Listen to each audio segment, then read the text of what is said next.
Good morning, everybody, and this is your Dow Jones day trade setups for today.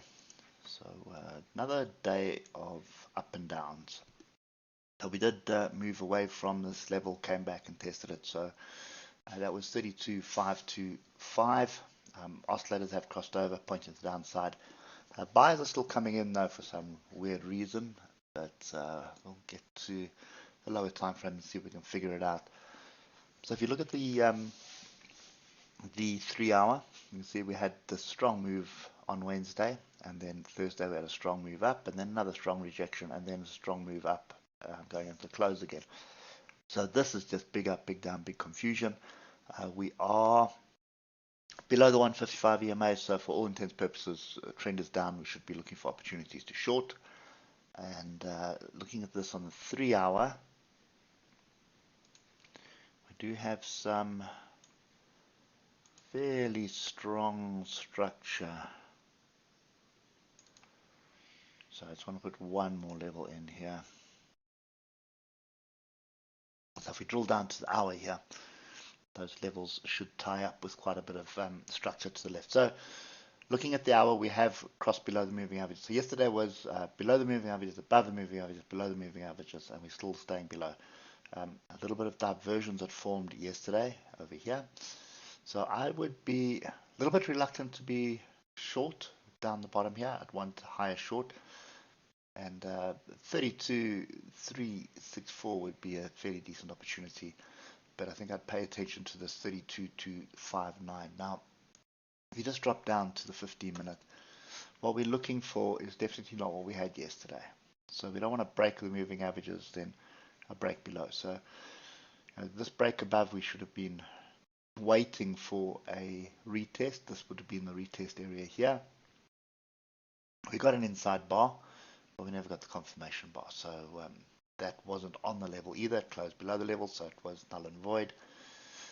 We did get some rejection going into close yesterday, and look at the oscillators at the moment, grouped to the upside and crossed over. So I would be paying attention to 32,259 and 32,215.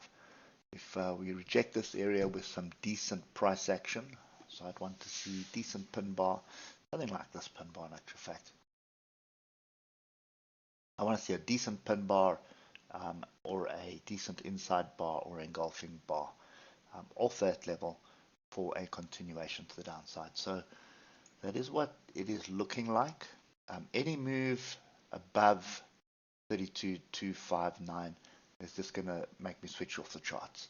So I don't trust the moves to the upside at the moment. There's too much noise in the market to sustain an upside move.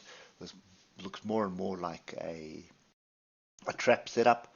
So for all of those of us that are expecting a move to the upside, and if you look at the weekly, that's kind of the setup that you have. Look at the oscillators testing the 155, a bit of a sort of a wedge flag type formation from the move up from August last year,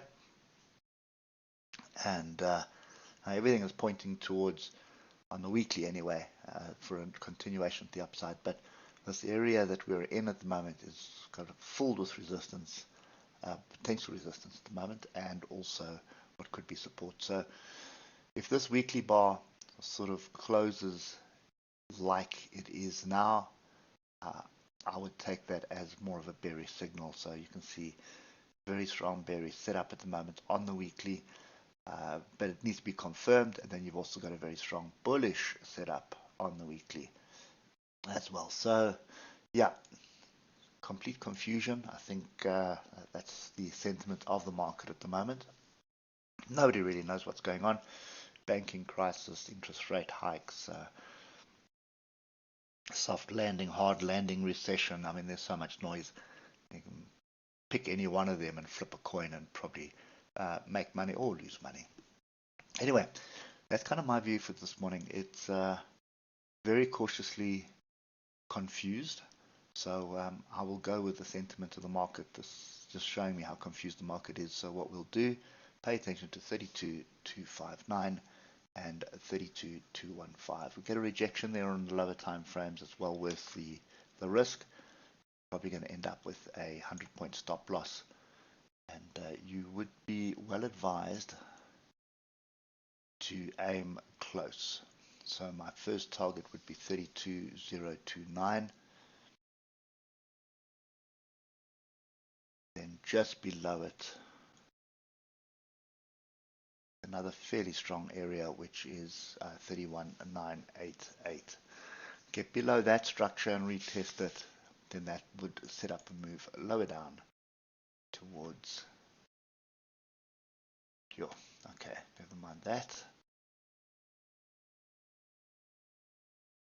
You can see all these tails are going to play a role. So you'd have 31,895 come into play, and then you would have 31,806 come into play. But first target is obviously this zone. Get through that zone, come back and retest it, then your next entry is to the next two levels.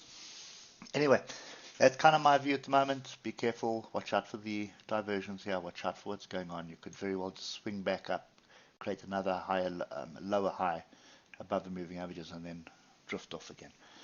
But just watch the levels I've given you. That should give you a fairly decent entry if it does play out. Hope it helps, and we'll catch up with you on Monday morning. Cheers for now.